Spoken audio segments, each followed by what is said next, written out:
निकट भविष्य में पृथ्वी पर्यावरणीय पतन के कगार पर है। भोजन और पानी की कमी पर चर्चा करने के लिए संयुक्त राष्ट्र एक आपातकालीन बैठक आयोजित करता है। उनका समाधान जनसंख्या में कमी की योजना है, जिसका अर्थ है कि सभी अंतर्राष्ट्रीय सीमाएं बंद हो जाएंगी और प्रत्येक देश के पास अपनी जनसंख्या को 20% कम करने के लिए 1 वर्ष होगा। फिर सरकार इच्छा मृत्यु के लिए स्वेच्छा से काम करने वाले लोगों के परिवारों को पैसे देना शुरू करती है। नागरिकों को छतरियों का उपयोग करके बाहर जाना पड़ता है, जो उन्हें हानिकारक यूवी किरणों से बचाते हैं, और डॉक्स या नागरिक रणनीति विभाग द्वारा भेजे गए ट्रकों से पानी प्राप्त करते हैं। उनके एजेंट सुरक्षा के लिए पूरे शरीर वाले सूट का उपयोग करते हैं और शवों को लेने के लिए स्वयंसेवकों के घर जाते हैं। डाउनटाउन में दर्जनों संकेत हैं जो लोगों को कटौती योजना में शामिल होने के लिए कहते हैं। इसे अवसर कहते हैं। 2 मूवर संकेत देखते हैं और उन पर अपनी कॉफी फेंकते हैं। कुछ ही क्षणों बाद मूवर सेवानिवृत्त समाचार एंकर चार्ल्स के फैंसी घर में एक पियानो पहुंचा रहे हैं। टीवी पर चार्ल्स का बेटा जेरेड सरकार के लिए काम करने वाले मानव विज्ञानी के रूप में कटौती पर अपनी राय दे रहा है। वह इसके पक्ष में है और यहाँ तक कि सोचता है कि नाबालिगों को भी स्वयंसेवक बनने का मौका मिलना चाहिए, क्योंकि वे प्रतिज्ञा से बहुत पीछे हैं। यहाँ तक कि अपने 10 साल के बेटे का भी जिक्र करता है। मूवर्स उसके पाखंड को बताते हैं क्योंकि जेरेड ने स्वयंसेवक बनने का फैसला नहीं किया है, और चार्ल्स सहमत है क्योंकि वह अपने बेटे के बारे में बहुत अच्छा नहीं सोचता है। इसके बाद चार्ल्स अपनी सारी शराब सिंक में गिरा देता है, जबकि उसकी दूसरी पत्नी डॉन खाना बनाने की कोशिश करती है। हालांकि वह टूटने की कगार पर है और चार्ल्स को उसे दिलासा देना पड़ता है। टीवी पर उसे पता चलता है कि यॉर्क थेरेप्यूटिक्स पर मुकदमा चल रहा है और वे उसकी बेटी रेचल को दिखाते हैं, जो कंपनी की सीईओ है और इसलिए अधिकांश मुद्दों के लिए उसे दोषी ठहराया जा रहा है। जब जेरेड घर आता है तो उसे अपनी नाराज पूर्व पत्नी का फोन आता है। वह टीवी पर उसके दिखने से नाराज है क्योंकि ऐसा लग रहा था कि उसे अपने बेटे के स्वयंसेवक बनने से कोई आपत्ति नहीं होगी, जिससे लड़का पूरे दिन रोता रहा। जेरेड जोर देकर कहता है कि साक्षात्कारकर्ता ने उसकी बात को तोड़ मरोड़ कर पेश किया और वह उसके बच्चे से बात करना चाहता है, लेकिन उसकी पत्नी फोन काट देती है। जब वह अंदर जाता है तो जेरेड भोजन बनाने के लिए प्रतिबंधित सामग्री का उपयोग करने के लिए डॉन को डांटता है। ऊपर चार्ल्स खिड़की से सुरक्षात्मक चादर हटा रहा है। जल्द ही राहेल अपनी बेटी मिया के साथ आती है, जो चार्ल्स को परेशान करती है क्योंकि वह आज रात के खाने के लिए केवल वयस्कों को ही चाहता था, लेकिन उसे मिया को रहने देना पड़ता है क्योंकि राहेल जाने की धमकी देती है। बाहर चार्ल्स का दत्तक पुत्र नूह अंदर आने में हिचकिचाता है और उसे सहायता के लिए अपनी प्रेमिका ग्रेस को बुलाना पड़ता है। उसे लगभग घबराहट का दौरा पड़ता है और ग्रेस उसे शांत करने के लिए दयालु शब्दों के साथ मार्गदर्शन करती है। उस समय चार्ल्स की आखिरी संतान एश्ले आती है और नूह को अपनी कार में आमंत्रित करती है। वह उसे ग्रेस के बारे में बताता है, ये बताते हुए कि वह उससे नशेड़ी लोगों की बैठक में मिला था और वह लंबे समय से नशे से दूर है, लेकिन उसे यह रहस्य बनाए रखने के लिए कहता है। जब भाई बहन घर में प्रवेश करते हैं तो चार्ल्स नूह को गले लगाता है, जिससे बाकी लोग हैरान हो जाते हैं।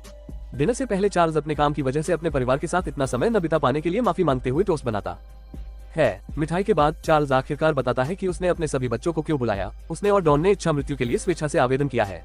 राहेल को इस बात की जानकारी न मिलने पर गुस्सा आता है कि वह मिया को घर पर छोड़ सकती थी और लड़की को टीवी देखने भेज देती है।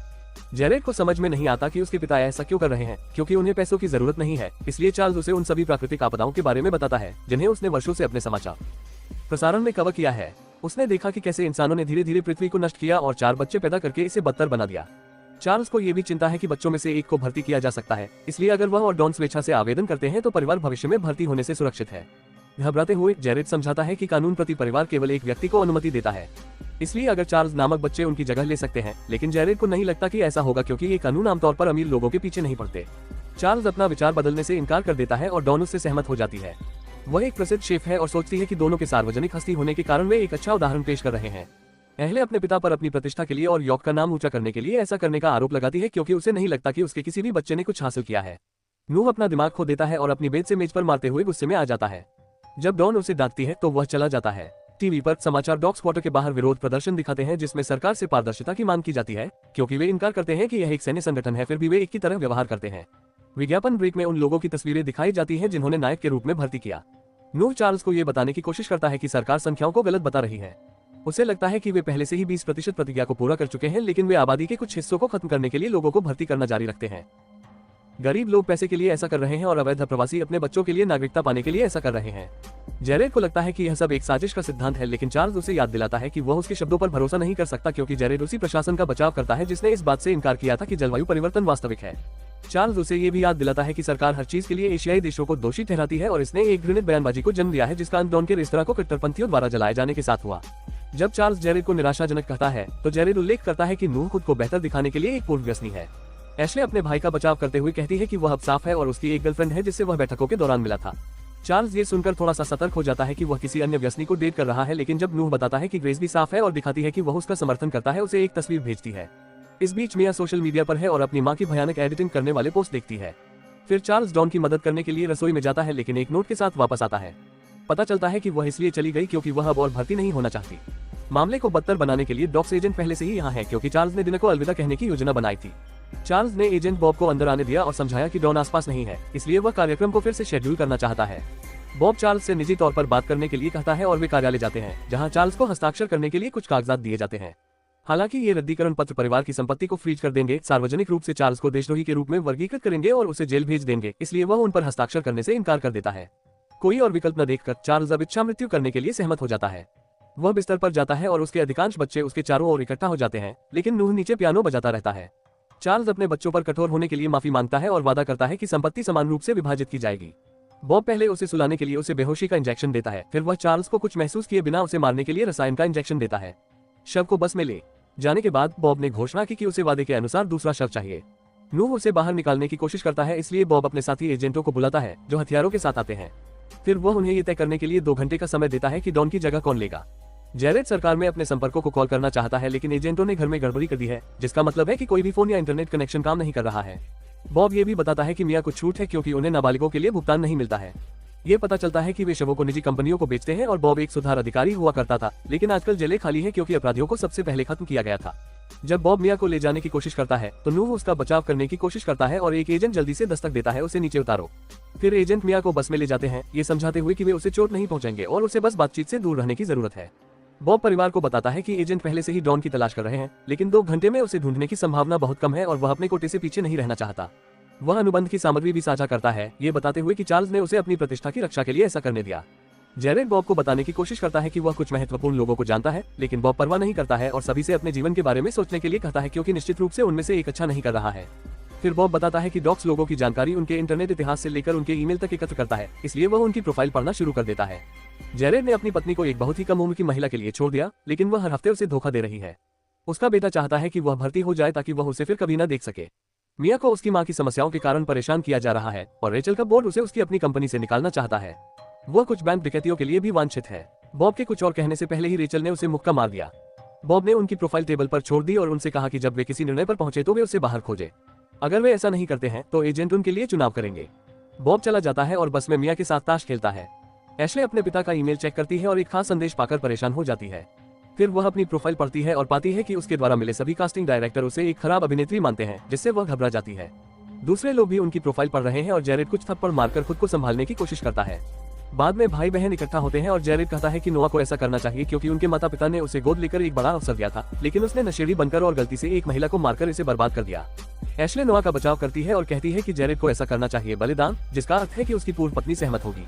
एक बहस शुरू होती है और जल्दी ही धक्का मुक्की में बदल जाती है, इसलिए नूह उन पर चिल्लाता है कि वे उन्हें ऐसा करने से रोके। फिर वह बताता है कि वह आज अपने द्वारा परिवार को दी गई सारी परेशानियों के लिए माफी मांगने आया था, लेकिन अब वह साफ सुथरा है और प्यार में है, इसलिए उसे भविष्य के लिए उम्मीदें हैं। रेचल के भी चिल्लाने के बाद वे बॉब को कुछ सवाल पूछने के लिए बुलाते हैं। वह समझाता है कि अगर वे उसे चुनने दे तो वह उन्हें तिनके खींचने पर मजबूर कर देगा। रेचल पूछती है कि क्या कोई शरीर काम करता है या यह उसके द्वारा इंजेक्ट किया गया होना चाहिए, इसलिए बॉब जवाब देता है कि इस बिंदु तक वह कोई भी शरीर ले लेगा। फिर बॉब बस में लौटता है और पाता है कि मिया ने उसके कार्ड नष्ट कर दिए हैं। घर में रेचल कहती है कि वह अपने भाई बहनों को मुश्किल से जानती है।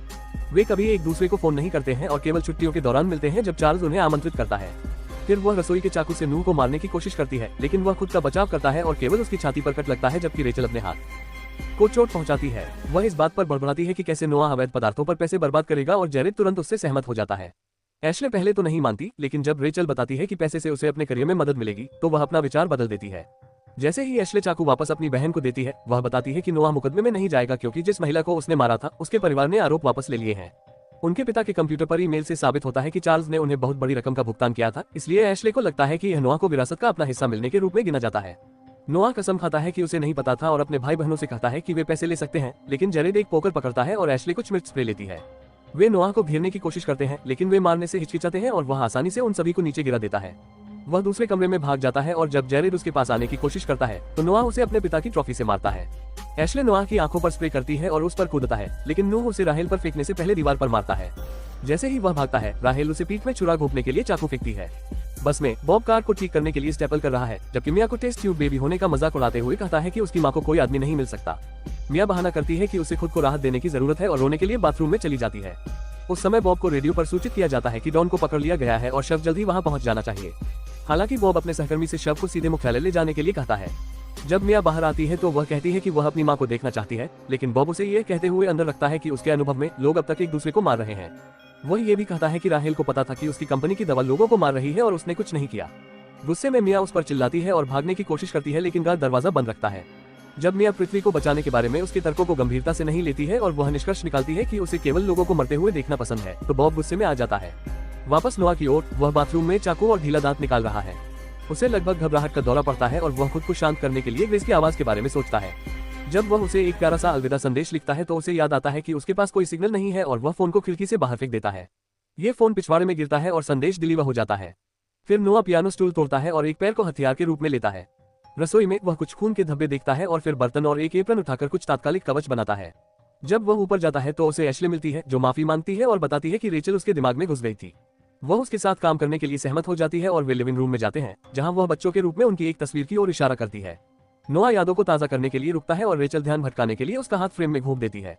जेरेड भी हमला करने की कोशिश करता है, लेकिन नोआ उसके चेहरे पर वार करता है उसे गिराने के लिए। नोआ ने रेचल को भी मारा, फिर उसने एश्ले से मदद मांगी, लेकिन वह भाग गई।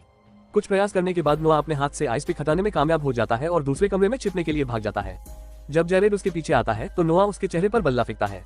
रेचल भी आती है और उसके अस्थायी कवच को भेदने में विफल हो जाती है, इसलिए नोआ उसे गर्दन में छुरा घोंपने का मौका देता है। जेरेड फिर से चाकू लेकर आता है, लेकिन ये सब पृथ्वी के लिए करने के बारे में बड़बड़ाना शुरू कर देता है, न कि इसलिए कि वह एक कट्टरपंथी है, जिससे नोआ के लिए उसे फिर से बेसबॉल से मारने का मौका मिल जाता है। हालांकि इसका मतलब यह है कि नोआ अपने पीछे एश्ले को नहीं देख पाता और वह उसे बेहोश कर देती है। फिर तीनों भाई बहन नोआ को केबल से बांध देते हैं और एक ही समय में उसे छुरा घोंपने के लिए सहमत हो जाते हैं, लेकिन जब वे बाहर से किसी को हॉर्न बजाते और नोआ को बुलाते हुए सुनते हैं तो वे स्तब्ध रह जाते हैं। तीनों बाहर भागते हैं और पाते हैं कि डॉक्स एजेंट ग्रेस पर अपनी बंदूकें तान रहे हैं, जो अपने फोन से सब कुछ रिकॉर्ड कर रही है। मिया दरवाजा खोलने की कोशिश करती है और गार्ड उसे पीछे धकेल देता है, इसलिए वह ध्यान भटकाने के लिए बस स्टॉप कर देती है। अब वह बाहर आने में कामयाब हो जाती है, लेकिन उसे पकड़ लिया जाता है और वापस अंदर भेज दिया जाता है। ग्रेस नोहा के बारे में पूछती रहती है, इसलिए जेरेड उसे बताता है कि वह जिंदा है, लेकिन उन्हें सहायता की जरूरत है। जब ग्रेस मदद पाने के लिए भागने की कोशिश करती है तो एजेंट उसे गोली मार देते हैं। रेचल को लगता है कि ये दूसरी बॉडी है और यह खत्म हो जाना चाहिए, लेकिन बॉब कहता है कि उसे एक ही परिवार से 2 बॉडी चाहिए और ग्रेस की मौत इसलिए हुई क्योंकि वे कोई विकल्प नहीं चुन पाए, इसलिए वह उन्हें ये काम खत्म करने के लिए 15 मिनट देता है। भाई बहन नोहा को मारने के लिए वापस अंदर जाते हैं, लेकिन उन्हें केवल ही मिलती है। घर में अचानक बिजली चली जाती है और तीनों खुद को बचाने के लिए जो कुछ भी मिल सकता है उसे पकड़ लेते हैं। एश्ले एक दरवाजा खोलती है और नोहा उसे चाकू मारने के लिए चाकू लेकर बाहर आता है। फिर वह जल्दी से जेरेड को नीचे गिरा देता है और रेचल से लड़ता है, उसके गाल पर चाकू घोंप देता है। ये देखते हुए कि एश्ले अभी भी हिल रही है, नोआह ने उसका गला घोटने के लिए उसकी गर्दन पकड़ ली। रेचल उससे लगातार दया की भीख मांगती रही, इसलिए नोआह ने एश्ले को छोड़ दिया और उसकी जगह उसे पकड़ लिया और ज्यादा दर्द के लिए उसके गाल पर चोट की। हताश रेचल ने उससे एश्ले को छोड़ने और उसकी जगह पर प्रक्रिया करने के लिए कहा, ये बताते हुए कि वह समूह में सबसे खराब भाई बहन है। जेरेड ने बीच में कहा कि यह उसे करना चाहिए क्योंकि वह सबसे बड़ा है और उसे दूसरों की देखभाल करनी चाहिए। फिर एश्ले ने कहा कि उनके पास बच्चे हैं, इसलिए उसे ही सुरक्षा करनी चाहिए, लेकिन नोआह ने दीवार पर बोतल फेंककर उन सभी को चुप करा दिया। उसने घोषणा की कि स्वेच्छा से आगे आने के बजाय उन्हें बॉब को मार देना चाहिए। सबसे पहले भाई बहन एश्ले के घाव को गर्म चम्मच से सील करते हैं और वह बेहोश हो जाती है। बस में मिया बॉब से अपने परिवार को अलविदा कहने के लिए कहती है, लेकिन वह मना कर देता है। जब समय समाप्त हो जाता है तो वह दूसरे एजेंट के साथ घर में प्रवेश करता है और एश्ले को फर्श पर बेहोश पाता है, जबकि बॉब ये सुनिश्चित करता है कि अन्य 3 हथियारबंद नहीं है। एश्ले दिखावा करना बंद कर देती है और दूसरे एजेंट के पैर में चाकू घोंप देती है। भाई बहन प्लांट में छिपे हथियारों को लेने के लिए दौड़ पड़ते हैं और बॉब और उसके साथी को बंधक बना लेते हैं, ताकि जब और गार्ड अंदर आए तो वे गोली न चला सके। जेरेड उनके हथियार ले लेता है और गार्ड घुटनों के बल बैठ जाते हैं, लेकिन उसी समय एश्ले वास्तव में बेहोश हो जाती है। बॉब नूह को मारने के लिए ध्यान भटकाने का इस्तेमाल करता है और जेरेड उसे जवाब में मारता है। जब बॉब उठता है तो पाता है कि उसके सभी आदमी बंधे हुए हैं और एश्ले का शरीर एक कंबल से ढका हुआ है। बॉब भाई बहनों से कहता है कि अगर डॉक्स अधिकारी को कुछ भी हो जाता है तो सरकार मिया और जेरेड के बेटे को ले जाएगी। चूंकि भाई बहन बताते हैं कि वे वैसे भी जेल जा रहे हैं, इसलिए बॉब एक सौदा पेश करता है, वह एश्ले का शरीर ले जाएगा और आरोप नहीं लगाएगा।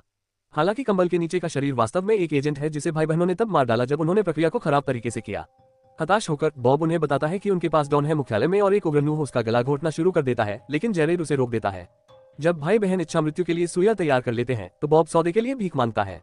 कुछ समय बाद नूह अपने ही संगीत कार्यक्रम में पियानो बजाता है। डॉन और उसके भाई बहन अपने बच्चों के साथ उसे देख रहे होते हैं। टीवी पर बॉब प्रचार से भरे एक विज्ञापन में दिखाई देता है जिसमें कहा गया है कि ग्रेस और एश्ले की मृत्यु इसलिए हुई क्योंकि उन्होंने स्वेच्छा से काम किया।